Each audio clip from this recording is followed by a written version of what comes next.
normally we need one or two experts who can write metaprogramming, programming to program. So we write the code so that the computer system will generate the code. So I have written the code for various tasks to generate the code. So like that, the code generating will work. Then we install all the tools, just one instance of all the tools in one computer system.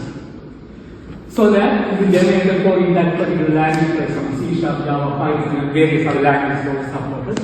And also a database. So now everybody is installing database for every machine. So we need time, we need human labor. So we don't need that when you use this platform. For every user, it creates database engines. For example, SQL Server and what within a second. And also it will configure the user as a database administrator within a second. So we don't need to do anything other than that. Just log in and you will be able to work with the database.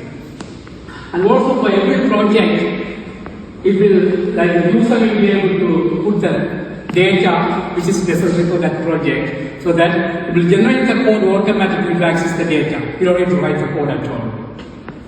Suppose we are doing a test automation project, so the user will be able to give only the data necessary for that test automation. For example, UI testing with the Selenium page object model. So we only give locator, element, function like type, select, drag or something like that, and with the data. In Excel file, or you can even talk, or even you can write a BDD feature file, or you can talk to create a BDD feature files, and then the system will generate the code and implement all the methods automatically. So in the industry, we use C#, Java, and all the other languages for generating the code for the BDD feature files, behavior-driven development. So the programmers have to write the code. After the code is generated with the skeleton of the methods and the variables, the program has to implement all the methods. So in our case, it will generate the code for the BDD and also implement all the methods automatically. So we don't need a programmer to write the code and implement the method at all. So that is how it generates the code.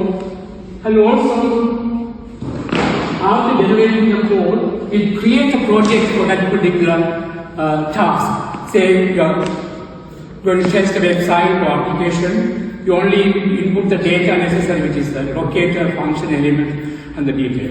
That's it. Based on that, generate the code and create the projects. So normally, in order to create a project, every machine has to have IDEs like Visual Studio, IntelliJ or something like that. Then only you can create a project and step by step you go to the project, add dependencies or packages. Then only you will be able to write the code and then execute. For writing the code and executing the project, you need a powerful computer. But here, only one powerful computer is enough for multiple number of users. So here, we create the projects and all that dependencies automatically. You don't have to do anything at all. So we don't need a programmer to use the platform. We need only the layman users. We'll train them and they will be able to operate it by just giving the data and data. So now, after creating the project, then we execute the test. Suppose we need a Chrome browser to invoke, it will automatically get the Chrome browser and all the browsers are installed automatically. So it will just pick up them automatically based on the code generated. And then it will create the reports automatically, including videos, screenshots, PDFs, and any reports that the user needed, it can be configured as well. So it will get the report and then present it. So this is the architecture of the platform that I have developed.